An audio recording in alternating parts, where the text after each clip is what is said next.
festival of Losar, Tibetan New Year, and in the mountain outpost of the Tibetan exiles, prayers to summon good fortune for the future.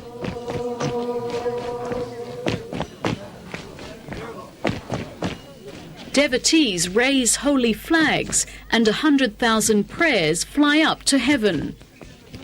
But this new year, good luck has come early. One of the highest lamas in Tibet, sanctioned and feted by China, has fled to join the exile community in Dharamsala.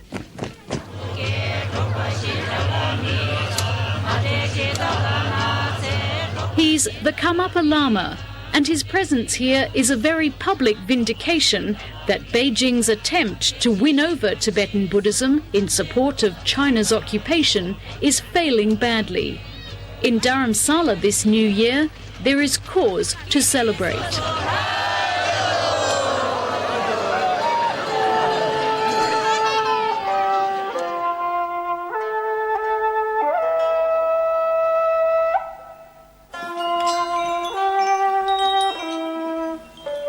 This is Beijing's Buddhist Showpiece, the 300-year-old Lama Temple. These days, it's a permanent fixture on the tourist trail. Everywhere is evidence of China's unshakable belief of a long and distinct history of sovereignty over Tibet. 所以现在西藏它是属于中国非常特殊的，由中央政府和全国各个省区支持的这样一个地方。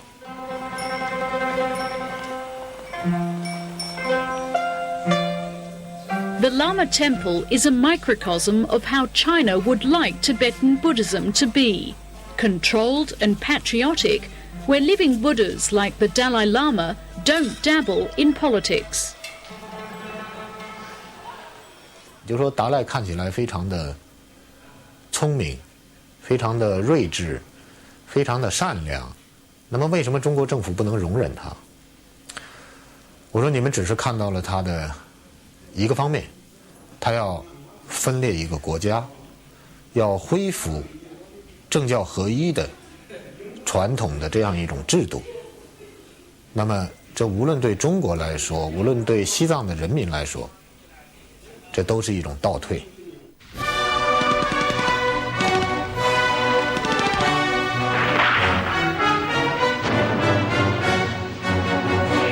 For years, Communist China's focus was to destroy the power of the monasteries, to break the hold of religion on Tibetan politics.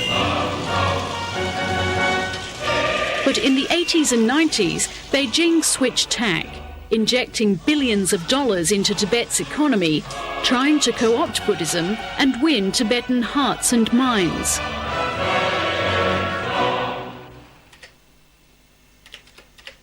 According to Chinese writer Wang Lixiong, whose recent book on Tibet has been banned, the Karmapa was central to this game plan.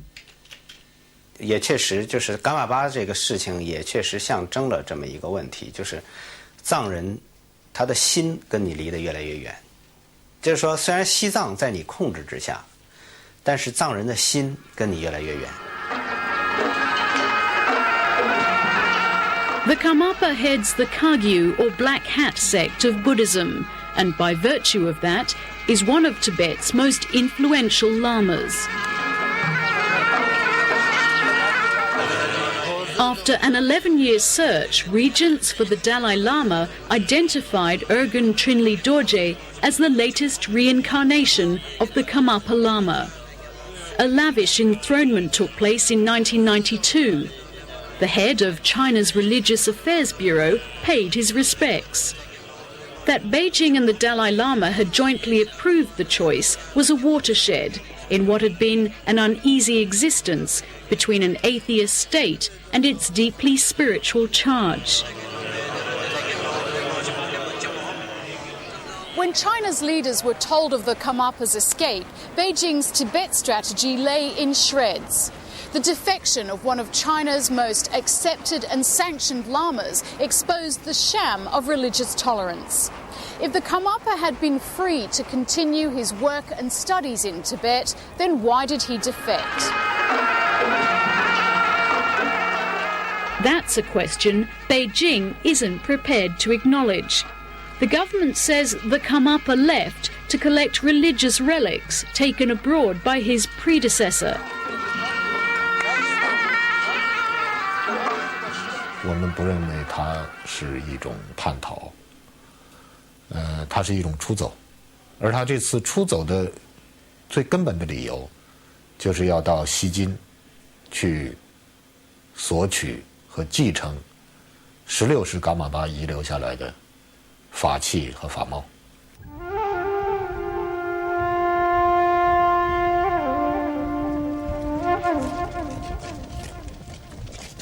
But if the Karmapa went to collect relics, it was a strange route he took.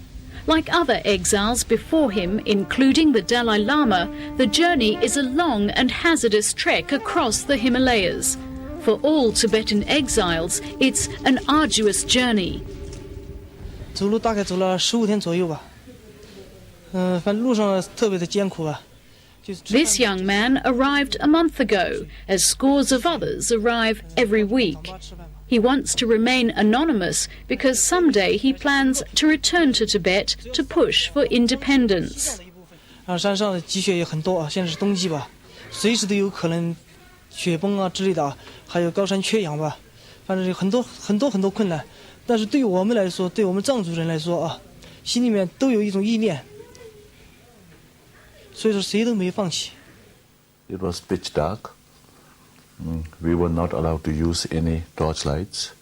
And far away on the right side, you can see the light of the Chinese military camp. And yeah, everybody sort of, saying, telling people not to talk loudly, keep it down. Tenzin Churgal knows the escape route well. As a child Lama, he fled Tibet in 1959 with his brother, the Dalai Lama. People who cross into Nepal, they just go through such a lot of problem, very high mountains, just risking everything. They want to be free.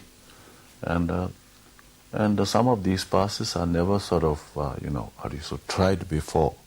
And they just come out. So what I'm trying to say is if you really want to do it badly enough, you can do it. This is peak season for refugee arrivals. Each year, about 2,500 make the hazardous journey across the Himalayas, a journey which ends here. The new arrivals tell us that winter is the best time to escape from China because there are fewer border patrols once the snow sets in.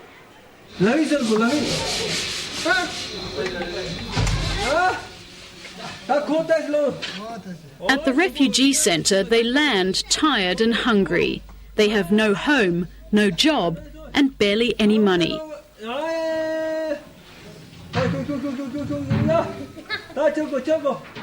Yet another busload has come in today, Tibetan New Year.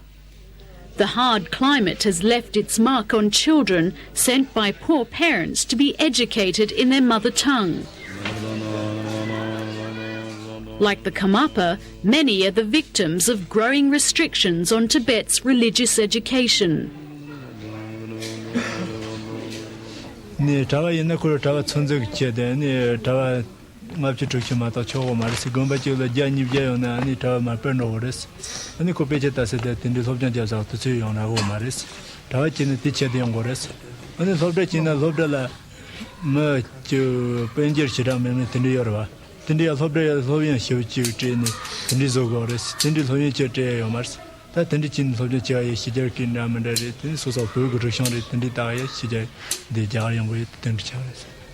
我想读书啊，而且有学校了，但是都是给中国的所谓的共产党员或者是别的机关干部吧，给他们的子女读书的地方。对于我们来说啊，根本没有机会。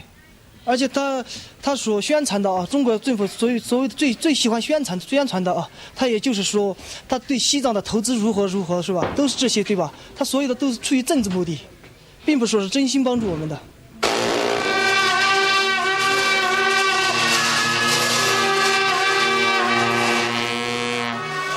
While the monastic tradition thrives in Dharamsala, Tibet's religious scholars feel increasingly stifled by Beijing's obsession with patriotic education.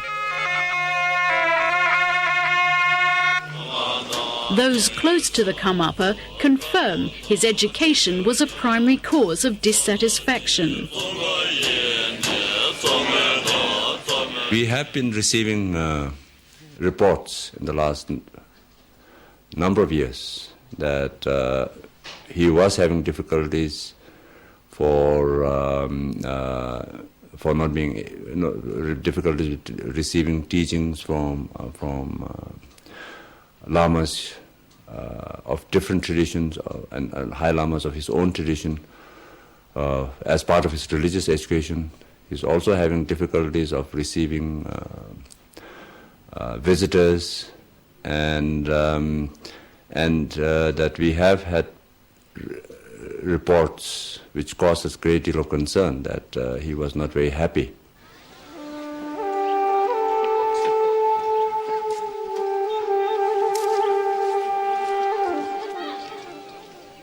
With the teenage Lama now ensconced at the Gyutu monastery in Dharamsala, the faithful wait for their first meeting with him. There are devout Tibetans and some curious foreigners. Together we wait under the watchful eye of the Indian Army. Finally, we're called into the monastery. But there are rules. No jackets, shoes or socks. The Indian government is so sensitive about the Karmapa's presence, not even cameras and watchers are allowed inside. And for everybody, 2 body searches. Even for toddlers, there's no escape.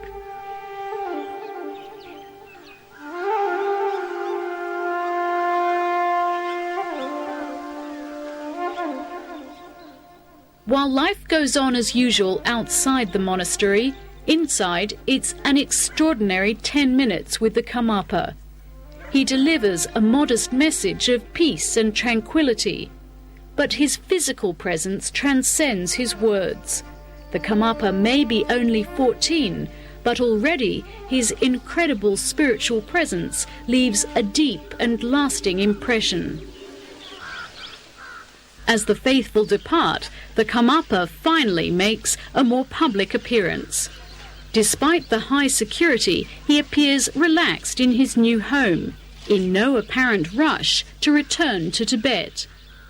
Though no one dares to say it now, it's an unspoken conclusion that India will grant him refuge. The government of India has never at any stage said that he cannot stay. So I don't think there is a formal procedure to be adopted. But still China battles to control the Tibetan soul. In recent weeks, state television has showcased the child Lama chosen by Beijing as the second most important figure in Tibetan Buddhism, the Panchen Lama. In May 1995, the Dalai Lama named his own choice of Panchen Lama. China was so infuriated it nullified the choice and the boy disappeared. 6 months later, Beijing's nominee was instated, the son of Communist Party members. In recent weeks, China's leaders have appeared in the company of the young Panchen, projecting an image that since the Karmapa's flight, all is well on the roof of the world. What do you think were the reasons why the young Karmapa fled from Tibet? Because he didn't have freedom. He felt that he was being used as a puppet. See, when you are in a prison, the prison wardens have all the say. And even though you might have little kind of freedom, but then someone's always watching you. If you cross the line, you get the chop. From here you can see, the river right there, it's Beas, River Beas, one of the rivers of Punjab. Tenzin Churgal has renounced his monkhood. These days he prefers a different type of solitude, running a small guest house which was once part of a British hill station. It's a quiet existence where protecting his guests has become a more worldly concern than meditation. 이게 쇼바이트냐 네 굴도잖냐 소리 안 굴도도 나지야다.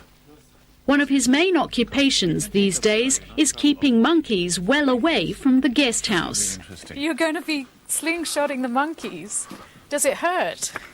Oh yeah, if you hit them, it'll hurt. But we only do it to frighten them away. Okay. Please mind your head here. Thank you. But there is a more serious side to harassing the wildlife. The traditional slingshot has achieved near mythical status amongst Tibetans. Hundreds of years ago, it was used to fight the Chinese. And in history, there is an incident where Tibetans used sling against an emperor's army. And that's why people wear this kind of thing around their neck, reminding us that we drove them away by slings.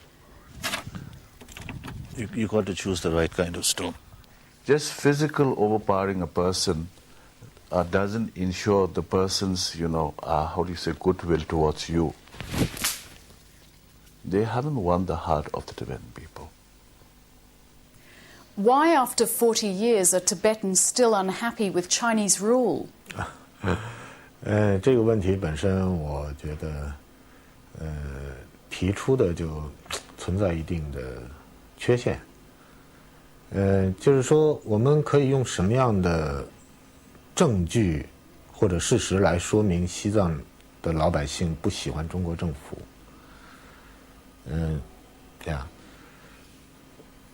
在我看来，西藏的这个真正所谓不喜欢中国政府的这样的人呢是极少数。You see, if you want to make friends, you can't bash the person and say, be my friend. If you treat the person well, have a certain amount of trust and faith in each other, have some kind of a human interaction, then you might become friends.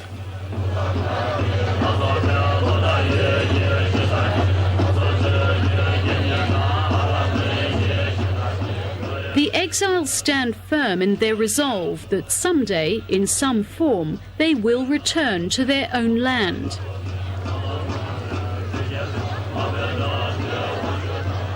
Already there are whispers that sometime in the future, the Karmapa may succeed the Dalai Lama, a role presently reserved for Beijing's puppet Panchen.